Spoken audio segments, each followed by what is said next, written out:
Jones versus Combs, part 12. Sorry it's been so long, y'all. I had to take a break from this because this is heavy. Anyway, we're back on page 46, the fourth cause of action. And this is against Jane Doe 1, Young Miami's cousin. So as you probably figured out by now, we don't have her name listed. She's just simply known as Young Miami's cousin. Now, it just goes on to say that he re-alleges the following, okay? Let's go to 236.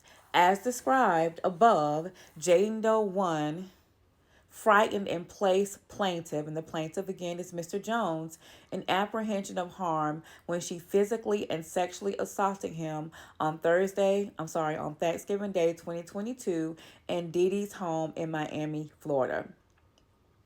Jane Doe 1 forcibly touched and attempted and or threatened to touch plaintiff's intimate areas and or touch plaintiff with her own intimate body parts. Jane Doe 1 used her mouth and performed oral sex on plaintiff while he was urinating in the restroom. Plaintiff fought her off while Diddy and his associates sat outside loudly laughing. Jane Doe 1 then followed Mr. Jones outside of the restroom and began undressing in front of Mr. Combs and his associates. Straddled Mr. Jones and attempted to have forced sexual intercourse with him. As a result of Jane Doe 1's conduct, plaintiff has suffered and continues to suffer harm, including physical injury, severe emotional distress, humiliation, anxiety, and other consequential damages for which he is entitled to as an award of monetary damages and other relief. The conduct of Jane Doe 1, and I'm just not going to reread that because it's basically the same paragraph as above in 234 of Justin Combs. So that's what he's saying. And you guys remember what happened Thanksgiving Day. I showed you the pictures of Young Miami and her cousin in the shot. This fifth cause of action premises liability for the sexual assault committed by Jane Doe 1, Young Miami's cousin.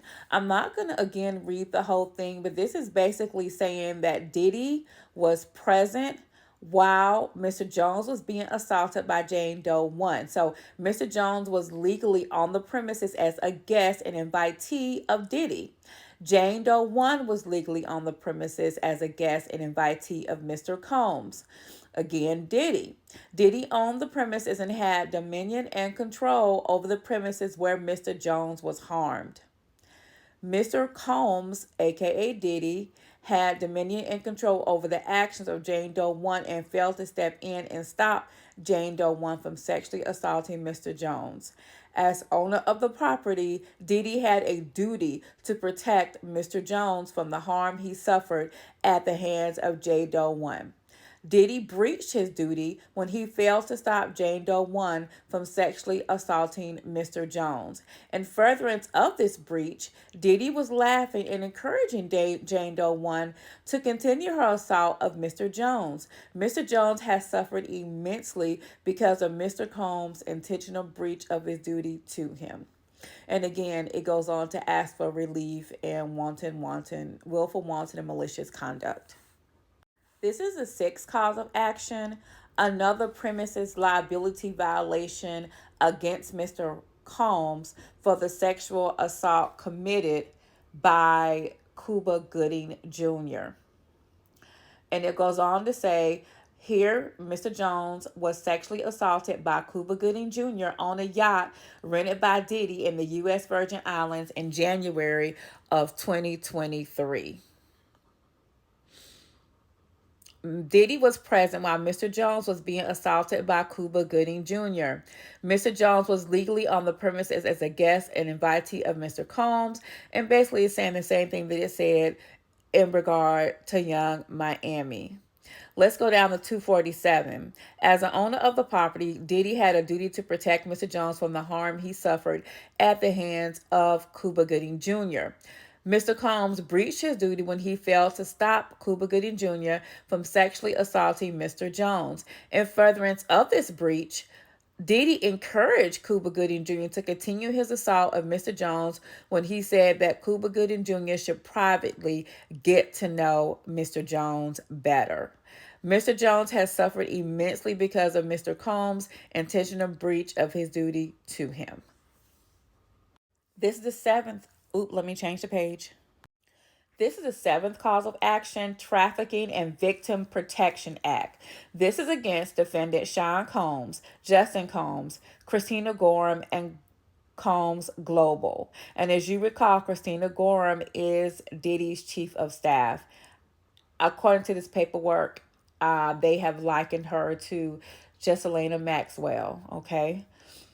Now, defendants Sean Combs, Justin Combs, Christina Gorham, and Combs Global knowingly and intentionally participated in, perpetrated, assisted, supported, facilitated a sex trafficking venture that was in and affecting interstate and foreign commerce together and with others in violation of, and it lists the code.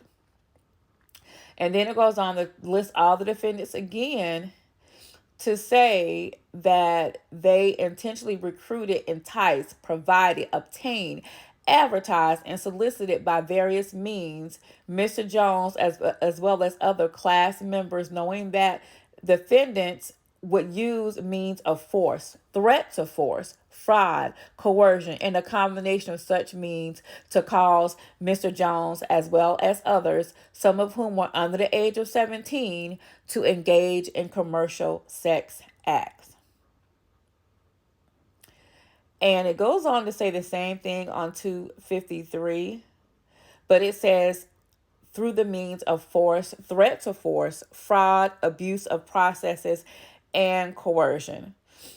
254, despite such knowledge, and it lists the defendants again, they intentionally paid for, facilitated, perpetrated, and participated in Diddy's violations of 18 U.S.C., which defendants and were in reckless disregard of the fact that Mr. Combs would coerce, defraud, and force Mr. Jones to engage in commercial sex act. Then it goes on to list the defendants again and say actions were in and affecting interstate and foreign commerce, including its music distributing and publishing activities, which were in and affecting interstate and foreign commerce. By taking the concrete steps alleged in this complaint, the defendants knowingly participated in sex trafficking and furthered the Combs sex trafficking venture. The concrete steps constituted taking part in the sex trafficking venture and were necessary for its success.